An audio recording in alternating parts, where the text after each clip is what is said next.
about it till the doctor really said something. Especially when she said, "I've never experienced this with your mom when she's here in my office." I thought, she's right. My mom's able to participate. She's able to give her name. She's able to give her birthday. She's able to give her social security number.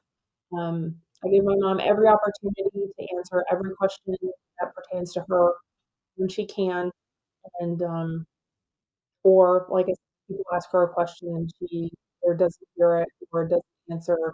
Um, I might, like I said, grab her hand and say, "Hey, mom, did you hear the question?" And then, oh, okay, she's able to answer. Or she'll tell me, she's like, "I'm thinking about the answer. I know they asked me a question." I was like, "Okay, sorry, I did not know." Um, so, just giving your loved ones some time to answer and limiting the distractions, I think will really help if you are experiencing the same things I am. Hi everyone, I'm Lexie Callies. Do you feel the squeeze of caring for an elderly loved one and school-aged children? Then welcome to the Sandwich Stories. Let's dig in. Hiya, hi everybody. It's Lexie Callies with Sandwich Stories. I hope you're all having a wonderful day and a great week and still a wonderful summer. I wanted to talk today because I had an epiphany the other day with my mom about communication. So she has had a little bit of trouble communicating, finding words, um, getting her thoughts out.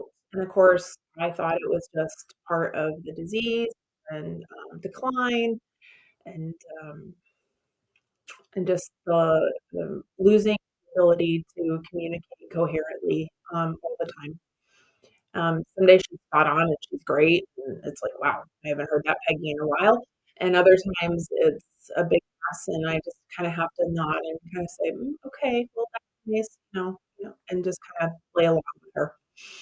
Um, but uh, I was at the doctor's with her, and we were talking about it, and she had to do like a little bladder scan as part of her uh, meeting with the doctor. So she had to lay down on the exam table. She had a pillow. When they were done, she said she could sit up and move to a chair if we wanted to. And my mom pretty much fall asleep anywhere, anytime now. And so while she was laying there, I thought, "Mom, come on, let's get up and move." And I said, "Are you taking a nap?" And she's like, "Oh, that would be so nice. Can I just stay here?" We said, "Yeah, sure." So the doctor had already seen her move. She was waiting for us in the room when we got there. And so she saw my mom transfer from her wheelchair to the exam table and all of that. So she said, "I've already seen her move today, so we don't have to get her up again." So while my mom was sitting there, um, she was laying down. She had her eyes shut almost the whole time. I thought she was going to sleep through the exam, but she didn't. She was just had her eyes shut.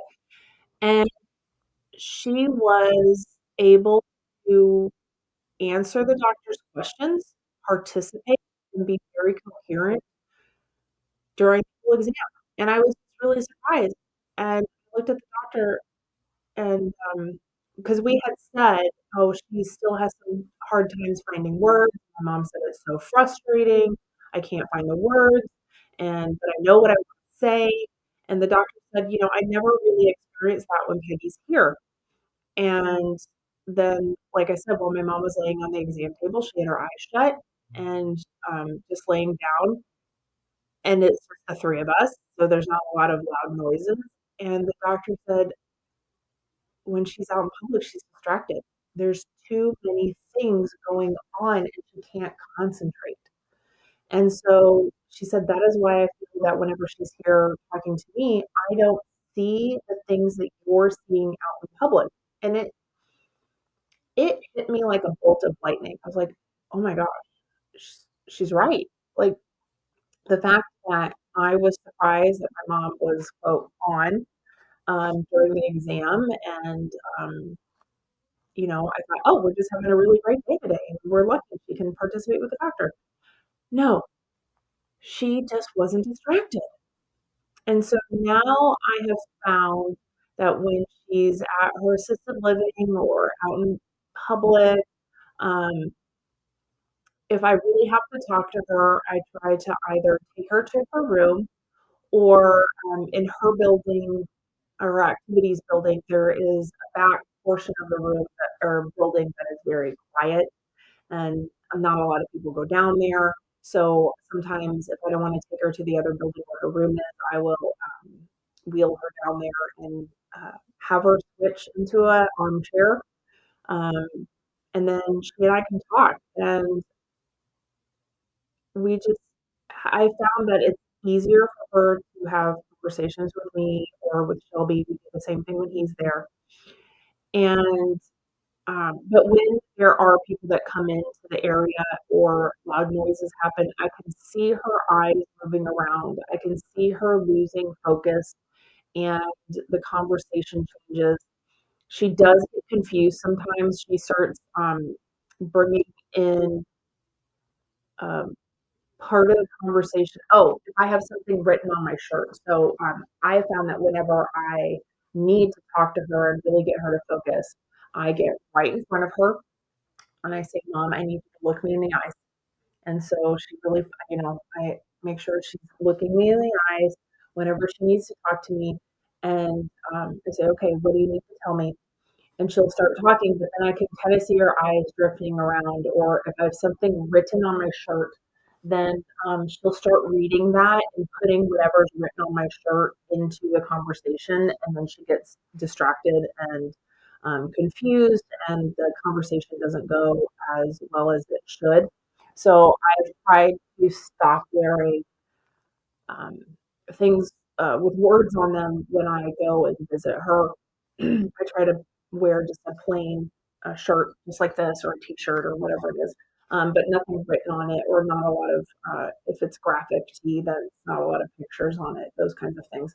Um, and that has helped. But then also, I found that when she needs to really focus, and I kind of need to bring her back, I'll say, okay, look me in the eye and I'll look her, make sure she's looking me in the eye, and then I will take her hand or I'll put my hand on her wrist and I kind of give her a little squeeze and I hold her hand and I give her a little squeeze and I say, okay, what did you need to tell me? And I find that that touch with her kind of brings her back. And I know in the past when my son was little, sometimes that would help too. And so it's just that um, connection that you can have. And it just brings that person into, oh, I need to focus and this is what I need to talk to this person. And, um, and it really does help her focus uh, more often than not. And so I maybe those of you out there that are having some communication problems and you're not quite sure what's going on, it could just be distraction. It could just be confusion because many things on around them. If I am in my mom's room and she wants to talk to me, but she had the TV on, I definitely make sure I mute the TV so she doesn't have it. She can't hear what's going on with the TV behind her. Um, and so then she can talk to me that way. And it does help. So, you know, she just can't process all the things going on around her all at one time the way she used to. And so maybe if you have these same problems that could be going on with your loved one too. So maybe try some of these things. Like I said, eye contact, touch, making sure there's not a lot of noises going on in the background. Um, and maybe that can help. I do see the change in my mom's eyes, even when she's sitting, she wants to say something and she's sitting next to me and I'm not looking directly into her eyes. I can see the change when I do come and crouch down and get face to face with her and I say, okay, look at me. And I can see the change in her eyes and she really does focus and she gets out what she needs to say. Um, Sometimes I still have to guess or I kind of have to help her along. She'll start saying a word and I kind of know what she wants to say, but I don't want to fill it in for her. I do want to give her the time to be able to say what she wants to say. And um, sometimes I might be able to guess and say, oh, does it start with an R? And she'll say yes. And then she'll know what the word is and come up with that. So she does need some help sometimes, but yeah, the focus, being able to focus on human touch has really helped. And, sadly, I just didn't think about it. I didn't think about it till the doctor really said something. Especially when she said, "I've never experienced this with your mom when she's here in my office." I thought, she's right. My mom's able to participate. She's able to give her name. She's able to give her birthday. She's able to give her social security number. I gave my mom every opportunity to answer every question that pertains to her when she can. And or like I said, people ask her a question and she or doesn't hear it or doesn't answer. Um, I might, like I said, grab her hand and say, "Hey, mom, did you hear? They asked a question," and then, "Oh, okay." She's able to answer. Or she'll tell me, she's like, "I'm thinking about the answer. I know they asked me a question." I was like, "Okay, sorry, I did not know." Um, so, just giving your loved ones some time to answer and limiting the distractions, I think will really help if you are experiencing the same things I am.